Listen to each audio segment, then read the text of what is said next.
Episode 261। Vihaan ने अपने सामने खड़े 4 लोगों को घूरा। चारों में से ट्यूनिक में बूढ़े आदमी की आभा सबसे मजबूत थी और काफी हद तक। हालांकि विहान डरा नहीं था। ड्रैगन स्लेयर सोर्ड और बर्निंग स्काई पाम उसे इन लोगों से निपटने के लिए पर्याप्त होंगे। अगर मैं गलत नहीं हूं तो प्रदीप गिल के पीछे के व्यक्ति ने आपको यहां भेजा है ना? विहान ने शांति से पूछा। क्या इससे कोई फर्क पड़ता है? ट्यूनिक में बूढ़े आदमी ने ठंडे स्वर में हंसा। आपको केवल यह जानने की आवश्यकता है कि हम आज आपकी जान लेने के लिए यहां हैं। कई लोग थे जो मुझे मारना चाहते थे, लेकिन अंत में वे ही मर गए। विहान ने उपहास किया। अच्छा, बहुत अच्छा। विहान, मैं आज आपको हमारे बीच के अंतर को समझने दूंगा। मैं आपको बताता हूं, हमेशा कोई न कोई आपसे बेहतर होता है। यह कहने के बाद ट्यूनिक में बूढ़े आदमी ने दूसरों की ओर सिर हिलाया।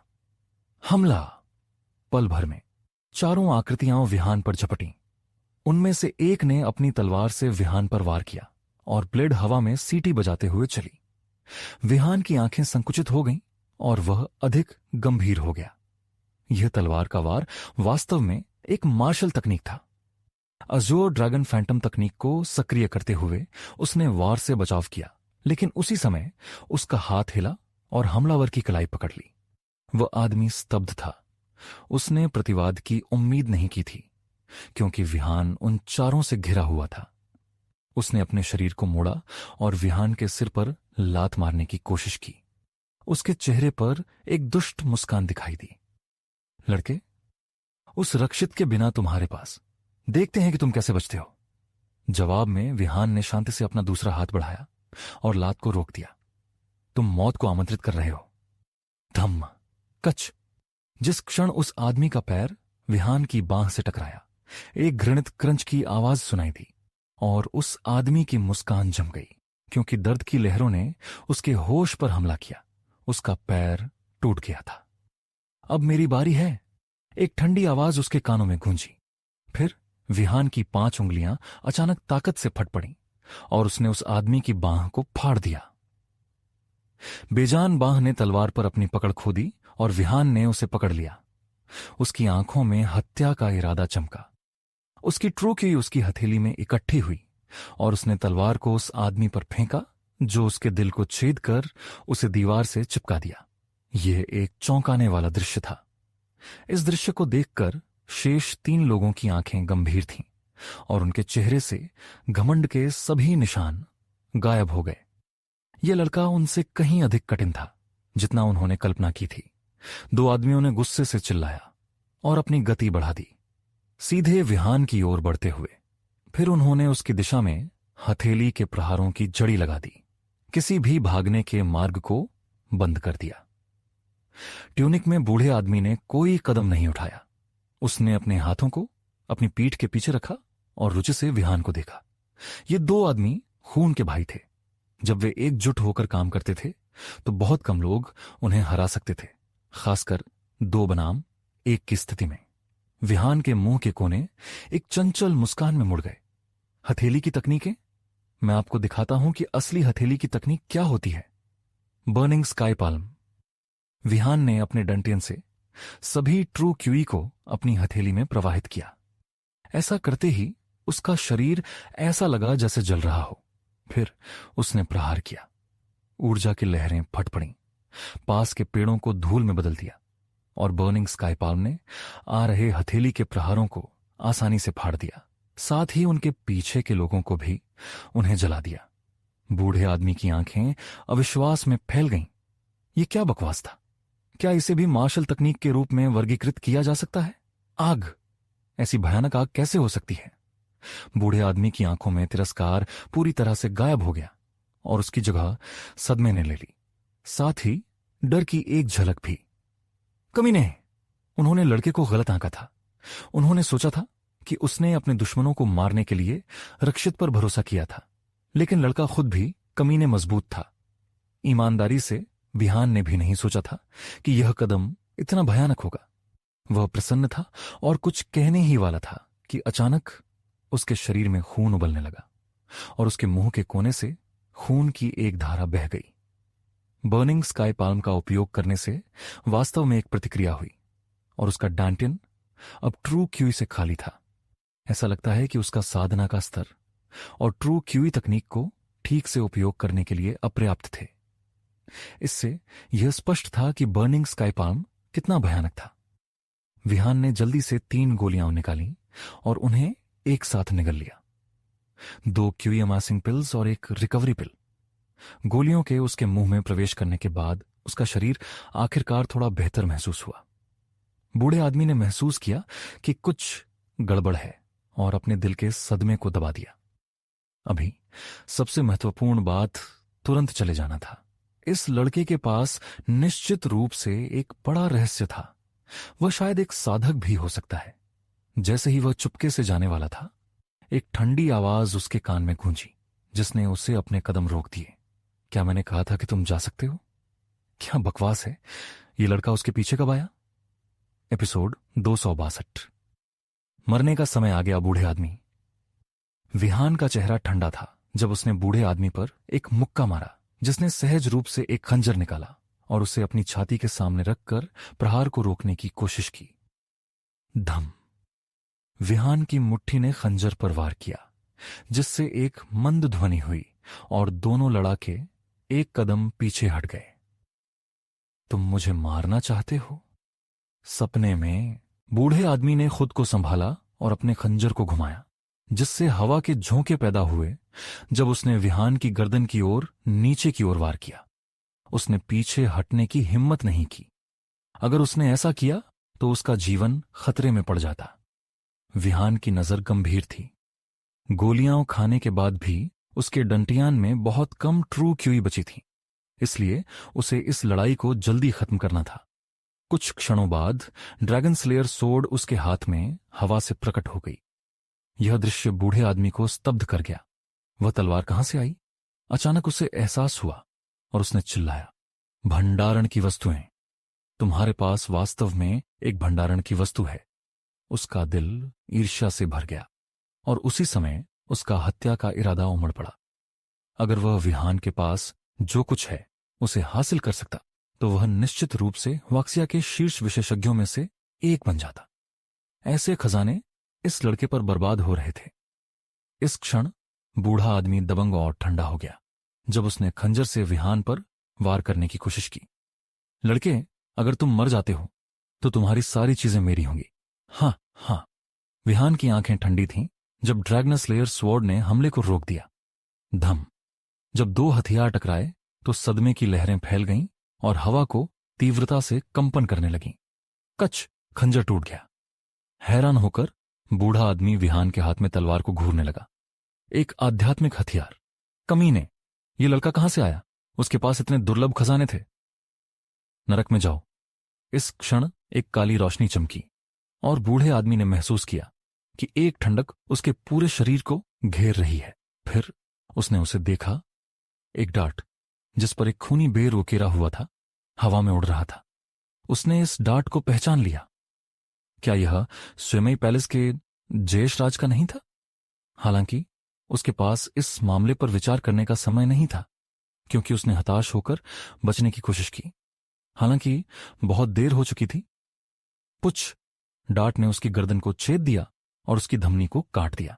खून फूट पड़ा और वह जमीन पर ढेर हो गया। यह सब करने के बाद विहान ने एक मुट्ठी अशुद्ध हवा छोड़ी। उसकी पीठ पहले से ही भीगी हुई थी।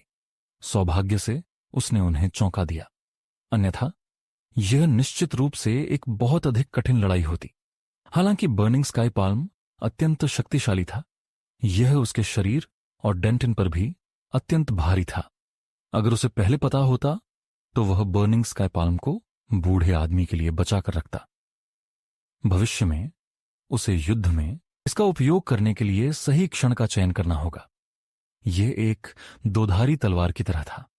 विहान ने अपनी उंगलियों को जकड़ लिया और अपनी ट्रू क्यूई को नियंत्रित किया। फिर उसने लाश की तलाशी ली और बूढ़े आदमी का फोन उठा लिया। उसने कॉल लॉक खोला और सबसे हालिया नंबर डायल किया। राजधानी में अनिकेत दास विहान के बारे में कुछ जानकारी की जांच कर रहा था। उसने कुछ गड़बड़ देखी। उस समय की क्लाउड लेक मैनर की घटना में वास्तव में कुछ असाधारण लोग शामिल थे। अधिक महत्वपूर्ण बात, ये उच्च और शक्तिशाली परिवार रिवर सिटी के एक छोटे से परिवार से क्यों निपटना चाहेंगे? जब वह गहरे विचार में था तो उसके डेस्क पर फोन बजा। उसने उसे देखा और पाया कि यह एल्डर सोनू का नंबर था। स्पष्ट रूप से विहान का काम तमाम हो गया था। विहान, ओह विहान, तुम्हें कभी भी इतना घमंडी नहीं होना चाहिए था कि तुम मेरे अधीनस्थों को छूओ। मार्शल आर्ट्स की दुनिया इतनी ही क्रूर है। उसने स्पीकर बटन दबाया और कहा, एल्डर सोनू, लाश को ठीक से साफ करना याद रखें।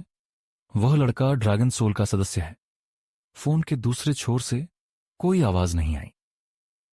एल्डर सोनू? अनिकेत दास ने थोड़ा भौहें चढ़ाईं। वह बोलने ही वाला था कि एक ठंडी आवाज बोली, पूछने की कोई आवश्यकता नहीं है। वे सभी मर चुके हैं।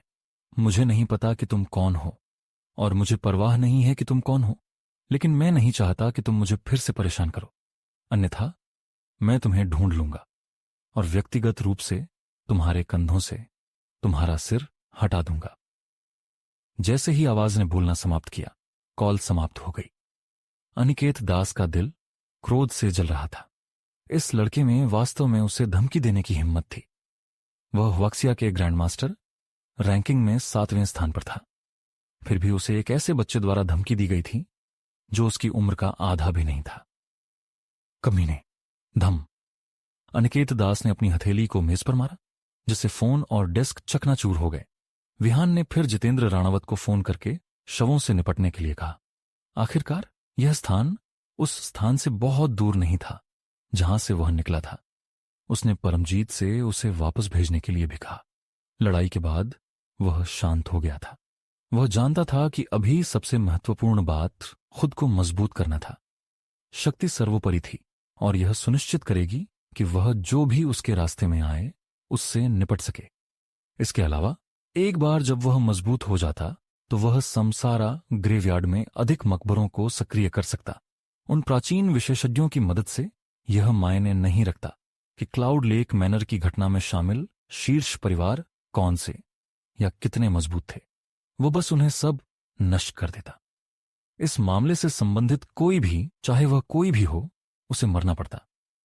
उसके शरीर से एक दुष्ट आभा उमड़ पड़ी जो एक भ्रामक रक्त ड्रैगन में संघनित हो गई, जो उसके शरीर के चारों ओर घूम रही थी।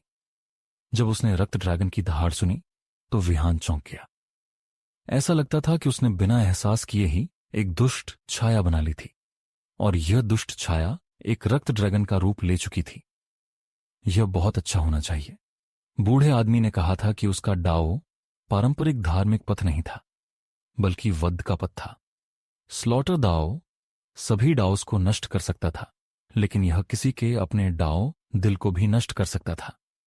दुष्ट छायाएं जो कुछ भी संघनित होती थीं, वह उसके स्लॉटर डाओ का प्रतिनिधित्व करती थीं। अगर वे राक्षस या भूत होते तो वह वास्तव में वापसी के बिना के पथ पर होता। इसीलिए एक रक्त ड्रैगन कोई बुरा संकेत नहीं था। इस क्षण विहान ने अपनी जेब में काले पत्थर को तीव्रता से कंपन करते हुए देखा। इसीलिए उसने जल्दी से हाथ बढ़ाया और पत्थर को पकड़ लिया। लगभग तुरंत वह समसारा ग्रेवयार्ड में फिर से प्रकट हुआ और भ्रामक रक्त ड्रैगन समसारा ग्रेवयार्ड में घुस गया और एक मकबरे से टकरा गया।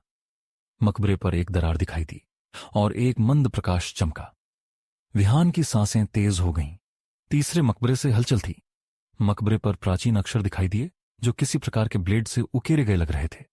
इस बार कोई नाम नहीं था, केवल एक वाक्य, मैं वध से पैदा हुआ था और मृत्यु में मुरझा गया। जिस दिन मैं दुनिया में लौटूंगा, जो मेरा विरोध करेंगे वे मरेंगे। एपिसोड 263। इस वाक्य ने ही विहान को उसकी रीढ़ की हड्डी में ठंडक महसूस करा दी। ऐसा लग रहा था मानो एक जोड़ी आंखें उसे गहराई से घूर रही हों। अर्मक देव ने एक बार कहा था कि एक मकबरे को सक्रिय करने के केवल 2 तरीके हैं। पहला यह था कि उसे इतना मजबूत बनना होगा कि उसके भीतर के प्राचीन विशेषज्ञ को लगे कि वह उसे सक्रिय करने के लिए पर्याप्त योग्य है। दूसरा यह था कि उसे कुछ ऐसा करना होगा जिसे उस प्राचीन विशेषज्ञ की स्वीकृति मिले। ऐसा लग रहा था कि इस समय दूसरा तरीका खेल में था, क्योंकि स्पष्ट रूप से भ्रामक रक्त ड्रैगन और उसका स्लॉटर दाव ने तीसरे मकबरे से प्रतिक्रिया को उकसाया था।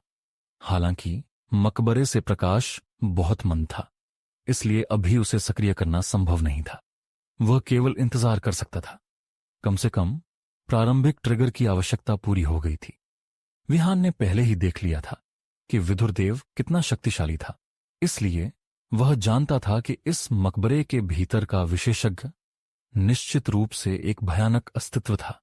इसके अलावा यह विशेषज्ञ स्लॉटर दाव में विशेषज्ञ लगता था। विहान वास्तविकता में वापस आया जब कार उसे लेने के लिए आई। जितेंद्र राणावत भी अंदर था। तुम इसे संभालो, मैं वापस जाऊंगा। जब विहान कार में था, उसे प्रिया का फोन आया। पिछले कुछ दिनों में हेवनली जस्टिस ग्रुप के उत्पादों को जांगनन प्रोविंस में लॉन्च किया गया था और उत्पादों की बिक्री का एक नया दौर शुरू होने वाला था।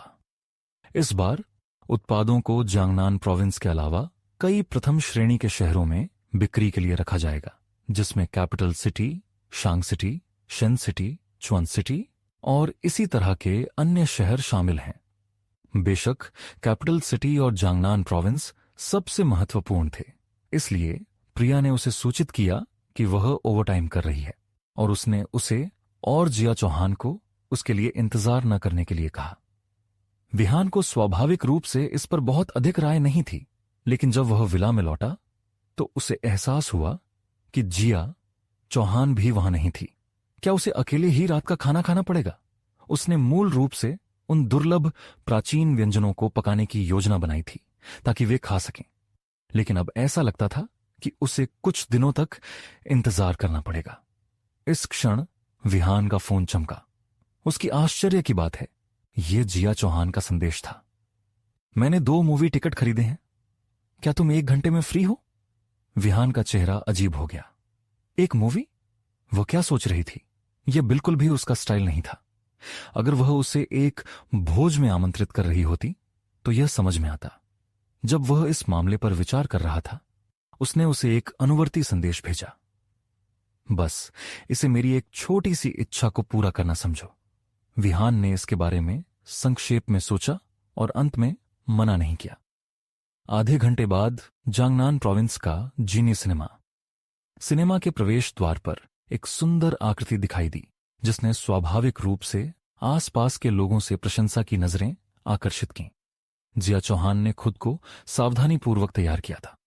उसके लंबे बाल उसके कंधों पर लटक रहे थे और एक मोती का हेयर क्लिप उन्हें एक साथ बांध रहा था।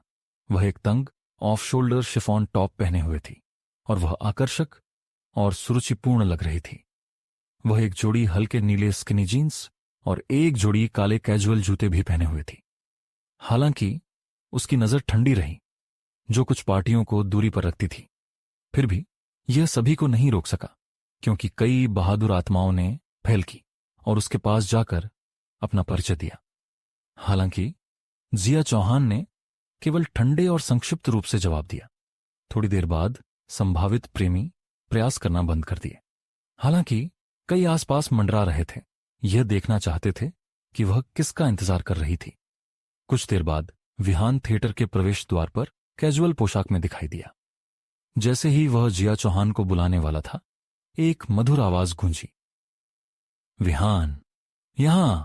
अपना सिर घुमाते हुए उसने जिया चौहान को हवा में अपना हाथ लहराते देखा और जब उसने उसकी पोशाक देखी तो वह स्तब्ध रह गया।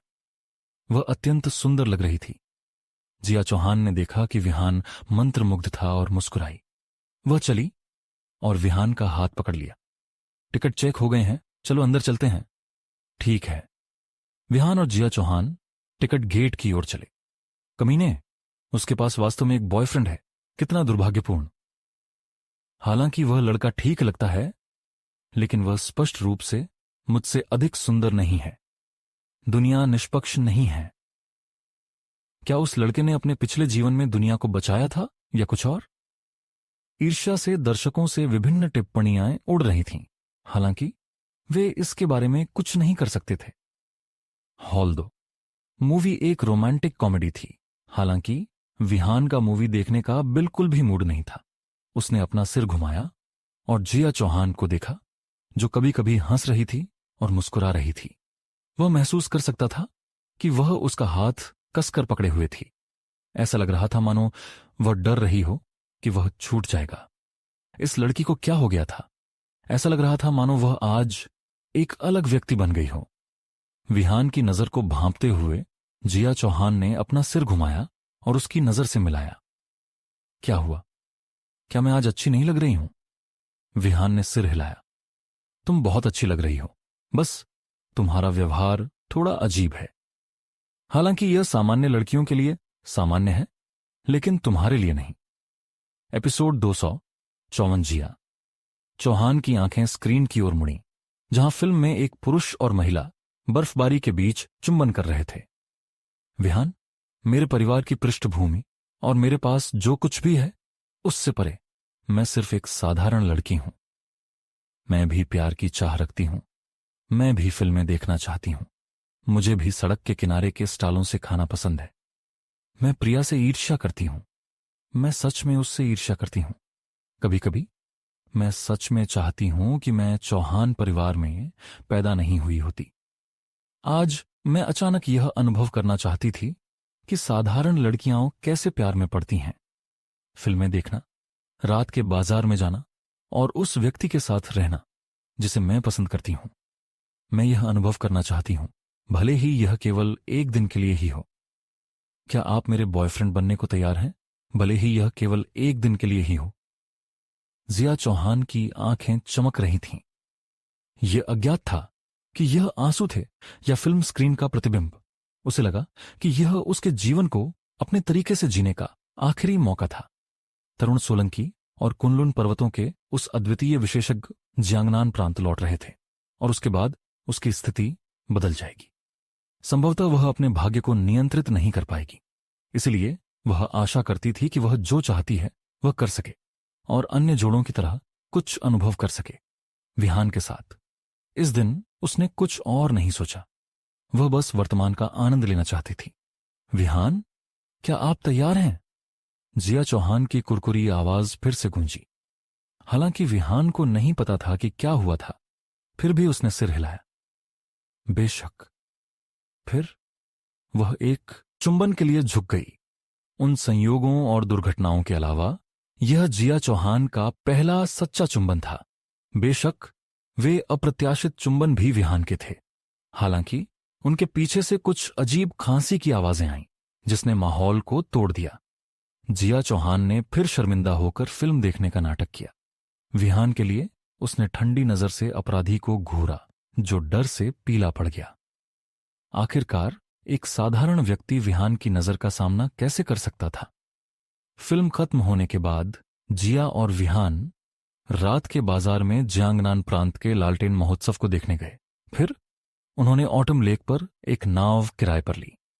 ऑटम लेक का पानी बहुत साफ था। अतीत में जब आकाश में तारे होते थे तो कई जोड़े यहां दृश्य का आनंद लेने आते थे। हालांकि कोहरे और बादल भरे आकाश के कारण आज आकाश में कोई तारे नहीं थे और स्वाभाविक रूप से झील पर कोई अन्य नावें नहीं थीं। वे यहां अकेले थे। जिया चौहान नाव के अगले हिस्से पर खड़ी थी, कुछ सोच रही थी। क्या हुआ? तुम्हें यह पसंद नहीं है? विहान ने पूछा। जिया चौहान ने सिर हिलाया और उसकी आंखें निराशा से भरी थीं। मैंने इंटरनेट पर पढ़ा था कि रात में झील की सतह पर तारों का प्रतिबिंब होता है। ऐसा लगता है कि मैं आज रात ऐसा दृश्य देखने के लिए भाग्यशाली नहीं हूं। विहान ने आकाश की ओर देखा। कोई बात नहीं, मैं अगली बार तुम्हारे साथ यहां फिर आऊंगा। मुझे नहीं पता कि अगली बार होगा या नहीं, जिया चौहान ने बुदबुदाया। विहान ने जिया चौहान के मूड को महसूस किया। उसकी आंखें संकुचित हो गईं क्योंकि उसने कुछ सोचा। जिया, चूंकि तुम तारे देखना चाहती तो मैं उन्हें तुम्हारे लिए लाऊंगा। क्या? जिया चौहान स्तब्ध थी। इससे पहले कि वह प्रतिक्रिया दे पाती, विहान ने नाव से बाहर एक कदम आगे बढ़ाया, जिससे वह घबरा गई।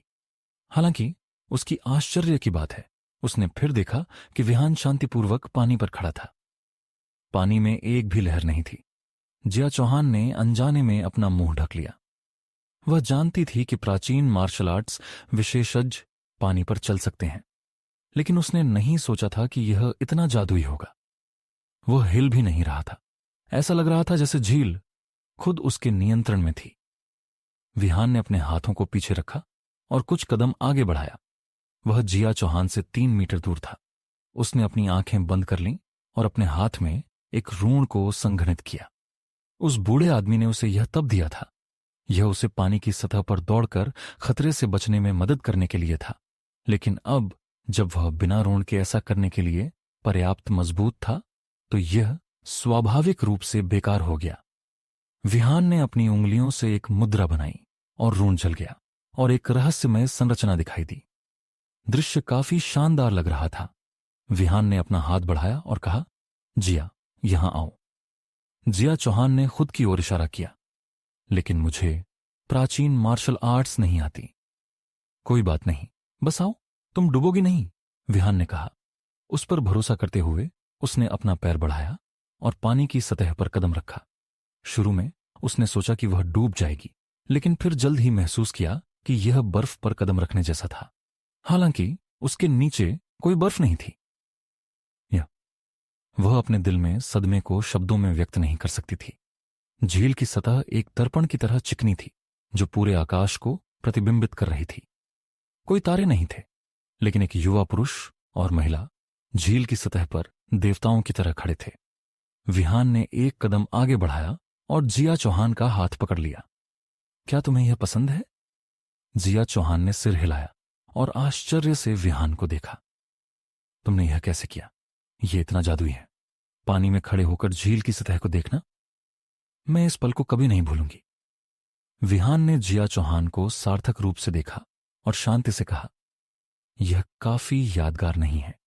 हालांकि मुझे नहीं पता कि तुम आज इतनी अजीब क्यों व्यवहार कर रही हो, लेकिन यह सब मायने नहीं रखता। अगर तुम तारे देखना चाहती हो तो मैं उन्हें तुम्हें दिखाऊंगा। जैसे ही विहान ने बोलना समाप्त किया, उसके हाथ में 10 आत्मा पत्थर दिखाई दिए, जो कीमती खजाने माने जाते हैं। कुनलुन पर्वतों में कई संवर्धक पत्थरों को जलाकर उनमें निहित आध्यात्मिक ऊर्जा को मुक्त करते हैं, ताकि उनके संवर्धन को गति मिल सके। विहान के होंठ आत्मविश्वास से मुस्कुराए जब उसने आत्मा पत्थरों को आकाश में फेंक दिया। उसी समय उसकी सच्ची क्यूई उसकी 10 उंगलियों में प्रवाहित हुई, जिससे उसके हथेलियों को प्रकाश में ढक दिया। 10 उंगलियां स्वर्ग को जलाती हैं। 10 प्रकाश की किरणें निकलीं और आकाश में आत्मा पत्थरों पर उतरीं, जिससे वे विस्फोट हो गए। एक पल में आकाश जगमगा उठा। यह एक चमकदार आतिशबाजी के प्रदर्शन की तरह था। अचानक आकाश तारों से भर गया। आत्मा पत्थरों से निकली आध्यात्मिक ऊर्जा ने आसपास की मुरझाई हुई वनस्पति को भी पुनर्जीवित कर दिया। इसके अलावा मछलियां झील से बाहर कूद रही थीं, उफनती आध्यात्मिक ऊर्जा में स्नान कर रही थीं। यह वास्तव में एक रहस्यमय और मंत्रमुग्ध कर देने वाला दृश्य था। जिया चौहान का शरीर कांप रहा था और उसकी आंखें आंसुओं से भरी थीं। उसने सोचा था कि इस साल उसे मिला सबसे अच्छा उपहार तारों के आंसू थे। हालांकि उसके सामने का दृश्य पूरी तरह से दिमाग को झकझोर देने वाला था। वह मुश्किल से विश्वास कर पा रही थी कि वह क्या देख रही थी। एपिसोड 265। जिया चौहान का दिल एक हिरण की तरह तेजी से धड़क रहा था। वह बचपन से कभी इतनी खुश और उत्साहित नहीं हुई थी। विहान, धन्यवाद। मैं अपने जीवन में इस दृश्य को कभी नहीं भूलूंगी। विहान मुस्कुराया। अगर तुम अगली बार फिर से देखना चाहती हो तो बस मुझे बुला लेना। जिया चौहान ने कुछ सोचा, लेकिन उसने फिर भी सिर हिलाया। उस पल रंजीत मल्होत्रा और रक्षित ऑटम लेक के किनारे पर अजीब भावों के साथ खड़े थे। कौन सोचता कि हंटर, जिसने परितोष कुमार को मार डाला और जांगनान प्रांत में अनगिनत शक्तियों को भय में कांपने पर मजबूर कर दिया, वास्तव में एक महिला के साथ डेट करने के मूड में होगा। दृश्य को बनाने के लिए कीमती आत्मा पत्थरों का भी उपयोग किया। कीमत बहुत अधिक थी। अगर जांगनान प्रांत और राजधानी की शक्तियों को इसके बारे में पता चलता तो वे निश्चित रूप से हैरान हो जाते। प्राचीन काल में एक राजा ने एक महिला को मुस्कुराने के लिए बीकन फायर का उपयोग किया था।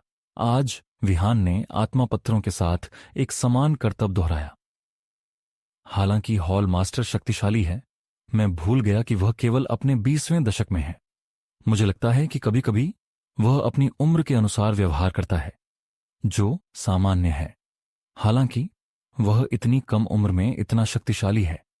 अगर वह बढ़ता रहा तो क्या वह 1 साल में ग्रैंड मास्टर रैंकिंग में नंबर 1 बन जाएगा? चलो चलते हैं। रंजीत मल्होत्रा के होंठ एक अपेक्षित मुस्कान में मुड़े। फिर उसने अपनी टोपी को नीचे किया और रक्षित के साथ अंधेरे में गायब हो गया। झील पर विहान और जिया चौहान नाव पर लौट आए। दोनों ने एक दूसरे के साथ अपने समय का आनंद लिया, वर्तमान में जीते हुए। विहान ने आज जिया चौहान को 100 से अधिक बार मुस्कुराते देखा था और वह उनके आसपास के दृश्य से अधिक सुंदर थी। फिर जिया चौहान ने विहान का हाथ पकड़ा और समय देखा। 9 बज गए हैं, चलो वापस चलते हैं। ठीक है। दोनों विला में लौट आए और अपने अपने कमरों में स्नान करने चले गए। किसी कारण से विहान को लगा कि कुछ सही नहीं था। उसने रंजीत मल्होत्रा से चौहान परिवार के बारे में सब कुछ जांचने के लिए कहा, लेकिन कुछ भी असामान्य नहीं था। क्या यह सोलंकी परिवार के कारण हो सकता है? सोलंकी परिवार कुनलुन पर्वतों में था और अभी तक नहीं लौटा था। उसने ड्रैगन सोल से जियांगनान प्रांत के हवाई अड्डे, ट्रेन, टोल गेट्स और विभिन्न स्टेशनों पर ध्यान देने के लिए कहा था। एक बार सोलंकी परिवार लौट आता तो वह निश्चित रूप से सबसे पहले जानने वाला होता। आखिरकार सोलंकी परिवार को नष्ट करना उसका एक उद्देश्य था। भूल जाओ, मैं इसके बारे में और नहीं सोचना चाहता। जिया की आपदा अगले कुछ दिनों में होगी, चाहे जो भी हो। मुझे इस समय के दौरान उसके साथ रहने की पूरी कोशिश करनी होगी। मैं जो भी हमारे रास्ते में आएगा उससे निपटूंगा। चाहे स्थिति कुछ भी हो, मैं उस पर काबू पा लूंगा। स्नान करने के बाद विहान अपने कमरे में लौट आया और क्रॉस लेग्ड बैठ गया। जैसे ही वह संवर्धन की स्थिति में प्रवेश किया, दरवाजा अचानक खुल गया। उसने देखा कि जिया चौहान दरवाजे पर खड़ी थी। उसके बाल अब भी सूखे थे, लेकिन उसके बालों की नोक पर अभी भी पानी की बूंदें थीं। विहान, क्या तुम्हारा स्नान हो गया? जिया चौहान ने पूछा। हो गया। विहान ने पहले ही अनुमान लगा लिया था कि कुछ होने वाला था। जिया चौहान ने सिर हिलाया और शांत होने का नाटक किया। चूंकि हम आज एक रिश्ते में हैं, तो अगर तुम चाहो तो मैं अंदर आऊं। तुम्हें कोई आपत्ति नहीं होगी, है ना? मुझे कोई आपत्ति नहीं है। विहान ने सिर हिलाया। ठीक है। जिया चौहान ने दरवाजा बंद कर दिया और उसे लॉक कर दिया। ये लड़की क्या करने की कोशिश कर रही थी? जब उनकी आंखें मिलीं, जिया चौहान ने कहा, आज रात मैं तुम्हारी हूं।